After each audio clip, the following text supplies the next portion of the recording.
Get it? When you're out here moving, make sure that you're doing you,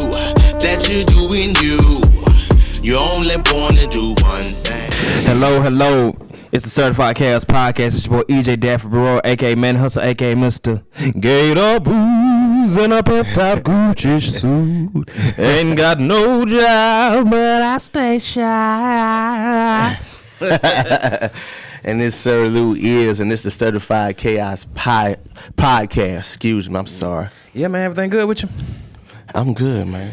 You been all right? Yeah, staying on, trying to figure this stuff out, just growing. And I think we want to dedicate this episode more to the pros of 2020 as opposed to everybody's talking about the negative. Everybody talks about, what's wrong with it, but we got to look at how people kind of things have changed in the favor of society.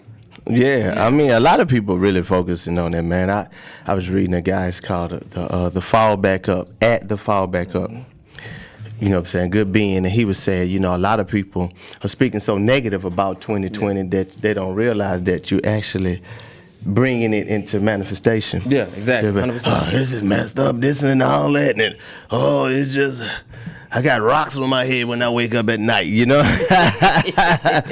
It's like you're speaking it to existence. So, right. You know what I'm saying? Therefore, it is true. You know what I'm saying? Yeah, true. Because I just looked at stuff like, promise that we talked about this last, they should have paid us. We talked about the movie business last year and how it's not going to be there pretty much soon. So I'm just looking at AMC and, Regal, why didn't y'all come up with a streaming service to where y'all could have joined forces together and y'all put it there so people have to buy that first and then it goes to HBO? Yeah, I remember that. That was probably like what one of the first episodes we had. Like March, like the first, second first episode we had. Yeah, we were talking about it. Everything was gonna go to streaming, and then you look at Coming to America 2, which is obviously was worth more. 150. 150 million to Amazon. So you look at that. Of course, everybody involved, got that just due monetarily wise, but it's just everything is going to streaming as if though preparedness is for you gonna be in the fucking house. Exactly. You know what I'm saying? Exactly. Because you look at Godzilla and versus King Kong, they're trying to fight. It's like a tug of war for that movie now. Because HBO Max and Netflix, they was all trying to buy it for $200 million, but they kind of like, wait a minute. Let's see if we can get more. Right. We can get more money, but I really honestly want that is a good question. Why didn't they just team up to come back? Maybe it was a money thing. Maybe they went bankrupt. They might be invested in those companies already. You never know. It's always I hope not. It's always the wasn't Amazon supposed to buy them? It was Amazon or somebody. It's possible. Was entertaining the idea of actually buying them? Very true. Because a lot of those people, I mean, the ones I've seen around town, it's ghost town. I know AMC is still open briefly, but they haven't. I think they're not really releasing movies. But I do say that Movie Tavern and Regal, they've been closed the entire time. They've never reopened. It's crazy times. Never thought no movies. That shit crazy, right? Streaming services like just streaming. Everybody's had a streaming service now.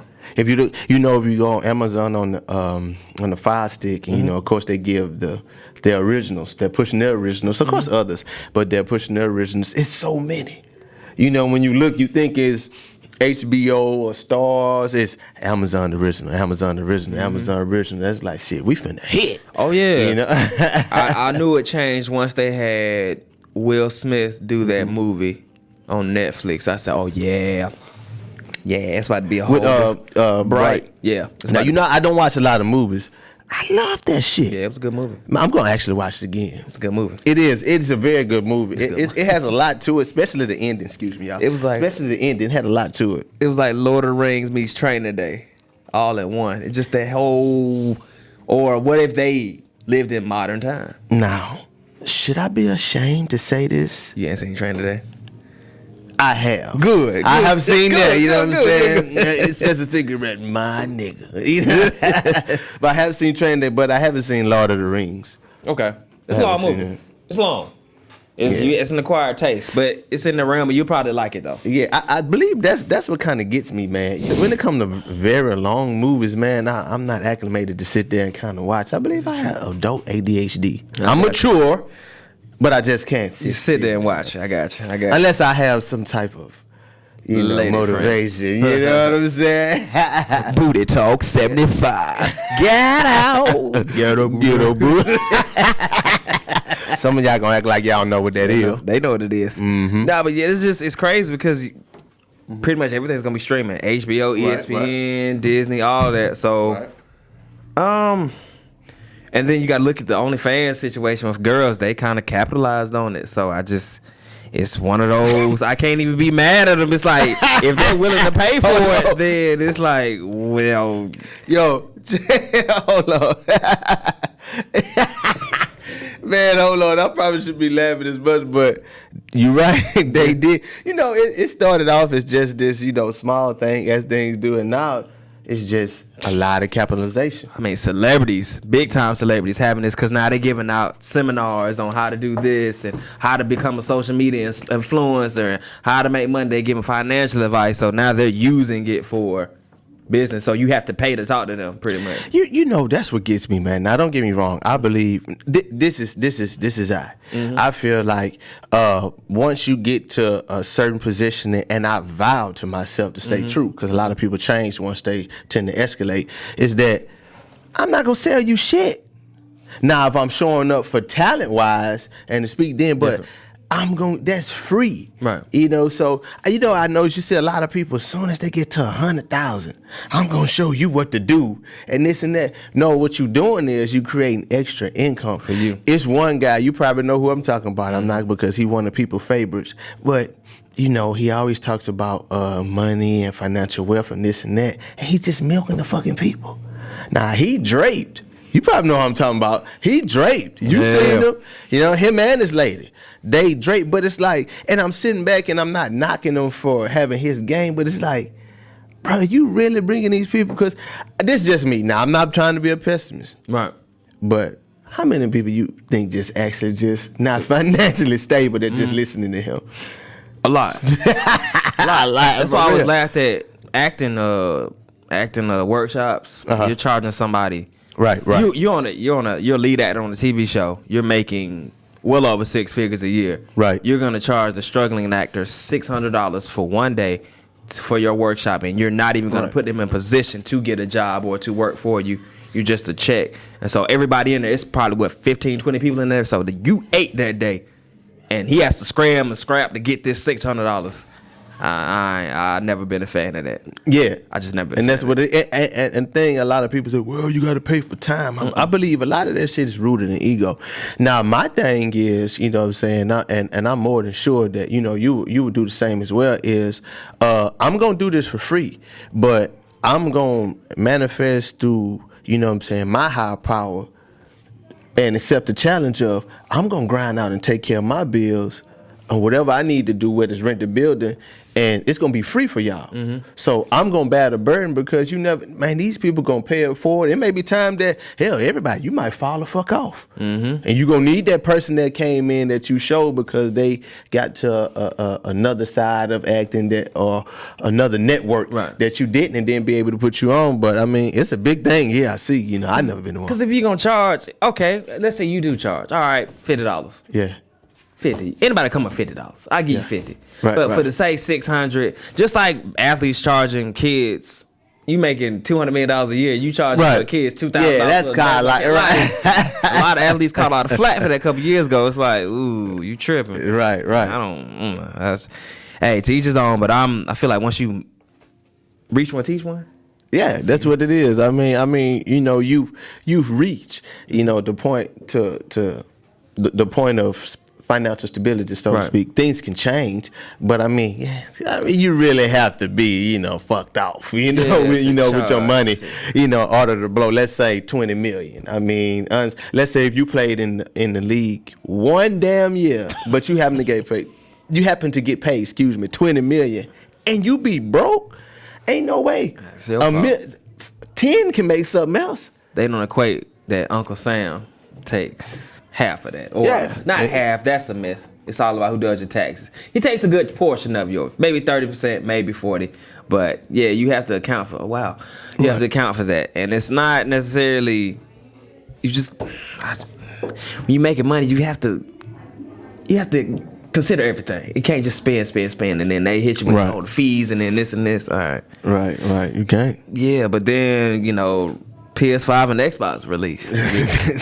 I don't know if anybody's been able to get one, but I haven't been able to get one. I was like, I'm just gonna go in there. I usually have luck with stuff like that. Like, I'm just gonna slide in and get one. Right. He was like, nah, we don't have any. I was like, what you mean you ain't got none? Yeah.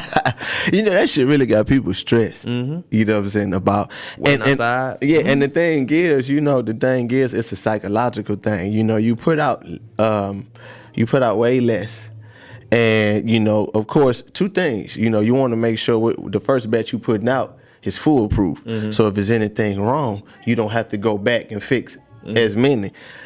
The second part is you're going to create this want from people that's going to be unnerving that way. When it's time to buy again, you just putting them out there. You know what I'm saying? But I don't know, it's kind of like too much of a battle between niggas behind that shit, man. Yeah. Really, because you got people selling it for $1,000. It's $500. Now they selling it for $1,000. Well, I got the controllers, this and this, and it's like, okay, I'm more so kind of conflicted with Xbox and PlayStation because we knew this day was coming.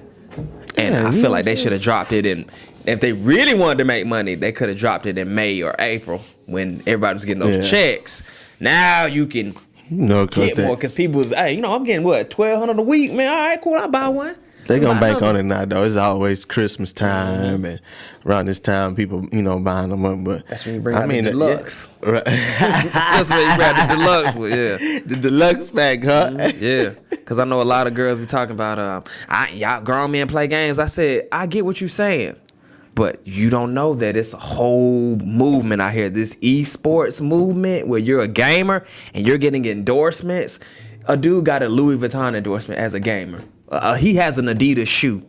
That's far-fetched. And then he's making like what 32 million. Yeah, 32 million to play video games. A lot of people don't, and as we know, everything is not cool until you get that bag. Mm-hmm. You know what I'm saying? And that's what's crazy. But that is a big thing now. That's a big thing. I believe, sometimes things get oversaturated, but as one, falls out, there's always room for others. I'm pretty sure if he's making 35, if somebody making 100, somebody making $1 million, and so on, so forth and so on. Excuse me, but yeah, a lot of people down playing games. I mean, it's been around for a long time. Would you rather play games or be out there cheating on you? Randomly, like just where I'm at. I'm at home. Well, unfortunately, some niggas play the game, man. Yeah, but it's crazy with the because now you got people actually betting on the games, on the video games. Yeah, as if it's right. As if they watching a boxing match. It's become a big big culture. It always has been, but now it's become a big culture. I especially like to see even though, I'm not a big gamer. I tell people when it comes out, no, I'm not throwing no shade or anything about it. That's just my preference. But, I do enjoy seeing, the individuals who get the whole setup, with the curved screen, they got the seat, you know what I'm saying? So you just see them, man, they're so happy in their element, But a lot of people, again, I don't know where this whole, adjective of calling it lame has even came about. I believe a lot of people calling their fucking egos, man, and they want to, it's lame because you don't approve of it. Mm-hmm. Well, another individual may look at you, several individuals, and say, what you doing the lame, so you can't use your ego to validate another's existence of who they are, because it said over 500 million audience and viewers have been watching the gaming genre over the past year. It's going to be projected to go to 675 million next year. Yeah, I see it. It's probably $1 million. So, like, out of all the games, like, what are your favorite games, though? What are your favorite? Just growing up in general. My favorite games that you say in general. Mm-hmm. So we going all the way back from Sega to now. The game that you like, I gotta play this. I had a Super Nintendo. Mm-hmm. Mario Kart. Okay.